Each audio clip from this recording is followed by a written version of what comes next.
They told you she was a devoted wife, a grieving widow, a mother who would do anything for her child. And all of that is true, but it is not the whole truth. Because before she became a symbol of loyalty and motherhood, before temples raised her image across empires, before even foreign lands whispered her name in reverence, she was something far more dangerous. She was the one who knew. Isis, they called her Aset in the oldest tongue. Throne embodied, the seat of power itself. Not the power that shouts, not the power that conquers with armies, the power that understands the hidden structure beneath reality. She did not rule with brute force, she ruled with knowledge, and knowledge is harder to control than strength. In the beginning, Isis stood among the Ennead, daughter of Geb and Nut, sister to Osiris, Set, and Nephthys. A divine lineage woven into the bones of Egypt itself. But even among gods she stood apart. Because Isis listened, she observed. She learned the secret names of things. Names are not labels. In ancient Egypt, a true name held essence. To know it was to hold influence over the being it belonged to. Isis understood that. While others ruled territory, she mastered meaning. And meaning reshapes the world. Her story is often told through love, through loss, through devotion so powerful it stitched a god back together. But do not mistake devotion for weakness. Devotion fueled by wisdom is unstoppable. When Set murdered Osiris, tearing his body apart and scattering the pieces across Egypt, the world fractured. Osiris was king, order embodied, fertility, life, balance, and suddenly he was gone, broken, dismembered, lost to the river and the sands. Many would have collapsed beneath that grief. Isis did not. She searched across marshes and deserts, through cities and wilderness. She gathered every fragment, piece by piece, bone by bone, memory by memory. She reassembled what was destroyed. That is power. Not the power to prevent devastation, the power to restore after it. When she completed the body, she did not stop there. She breathed life back into him, through magic, through will, through knowledge deeper than death. Osiris rose, not as king of the living, but as ruler of the underworld. Transformation, not reversal. Isis did not erase loss. She transmuted it. And from that union, she conceived Horus, the child who would one day challenge Set and restore balance. But understand this, without Isis, there would have been no resurrection. Without Isis, there would have been no heir. Without Isis, chaos would have reigned unchallenged. Yet history often centers the fallen king, the resurrected god, the battling sun, and forgets the one who made it possible. She was never just the grieving wife. She was the architect behind renewal. She knew that power does not always roar. Sometimes it waits. Sometimes it gathers. Sometimes it rebuilds in silence. Isis was also the goddess of magic, Heka itself flowing through her. But magic in Egypt was not illusion or trickery. It was alignment with the hidden laws of reality. It was speaking truth in its original language. It was understanding the current beneath the surface.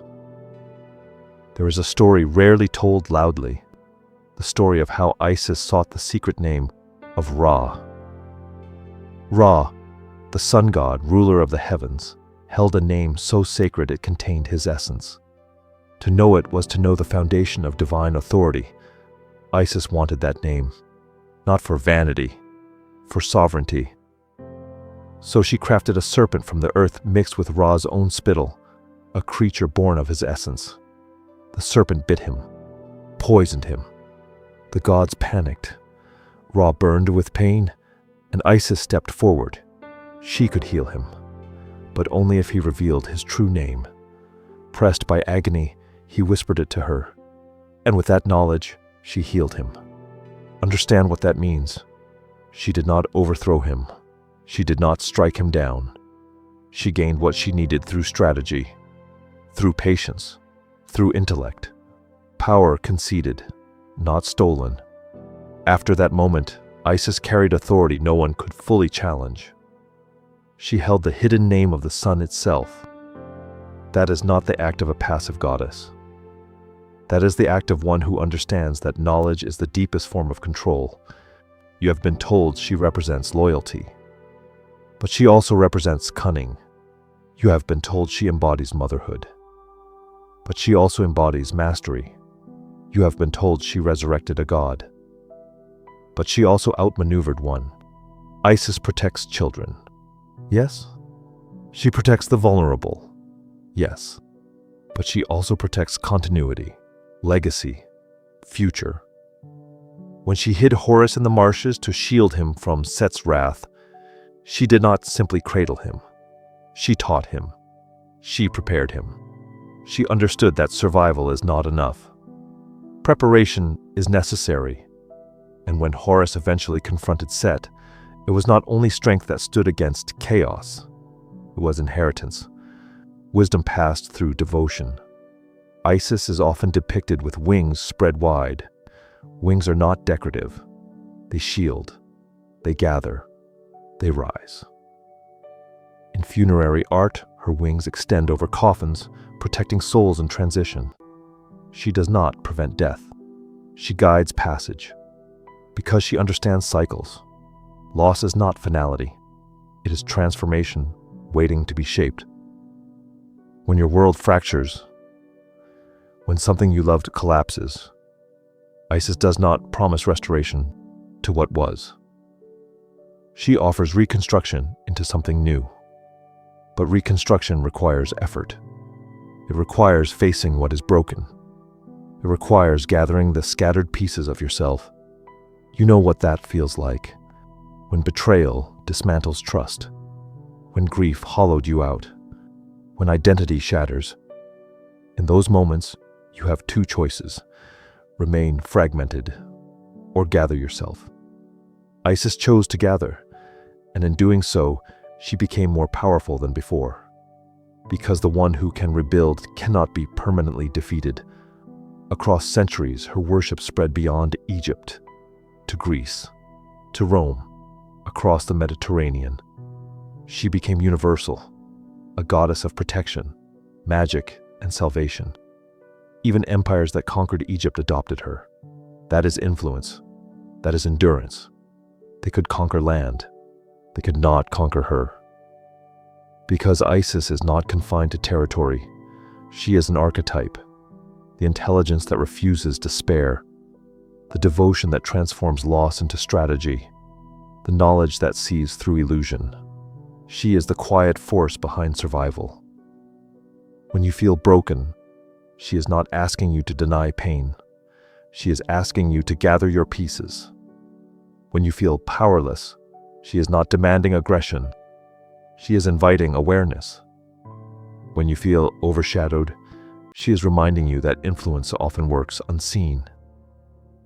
Isis does not crave the spotlight. She shapes what stands within it. Without her, Osiris remains scattered. Without her, Horus remains vulnerable. Without her, Ra retains unchecked authority. She is the fulcrum, the balancing intelligence. You may not wield armies. You may not command nations. But you possess knowledge, experience, insight, the ability to understand patterns, to see the thread connecting events.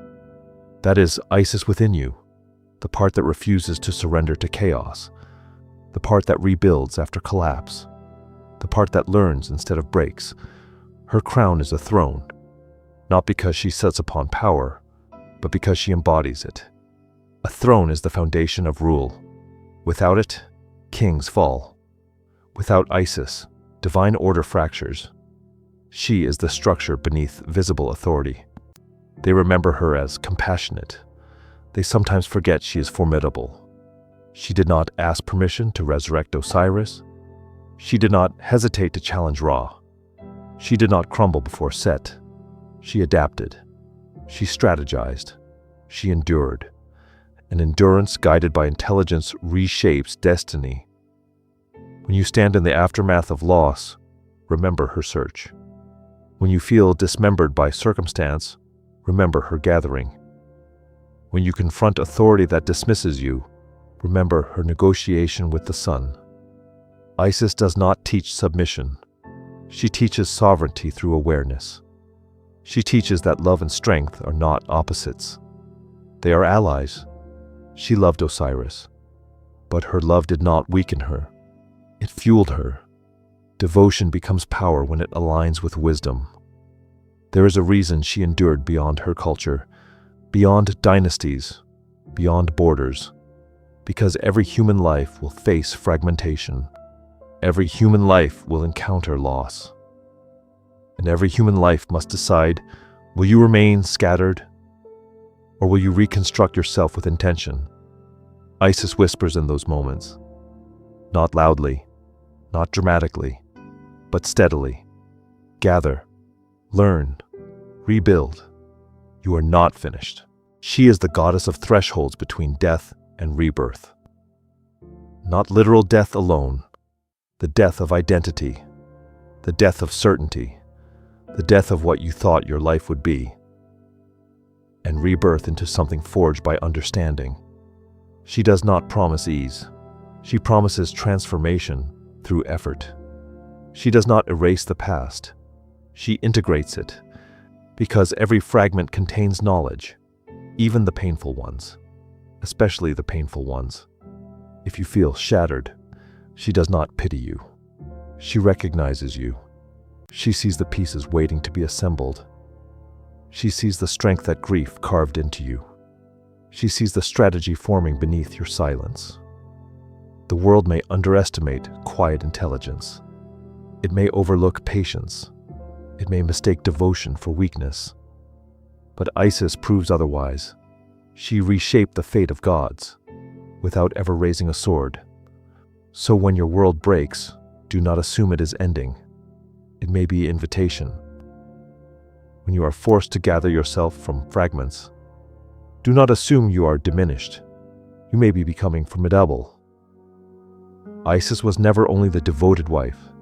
She was the hidden architect of resurrection. She was never only the mourning mother. She was the strategist behind restoration. They told you she was gentle. They forgot to tell you she was unstoppable.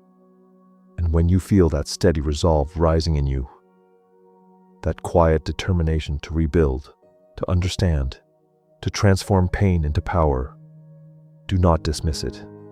It may be her, the goddess who reassembled a god, the one who learned the secret name of the sun, the one who proves that what is broken can become foundation. She is not waiting to save you. She is waiting for you to gather your own pieces and rise.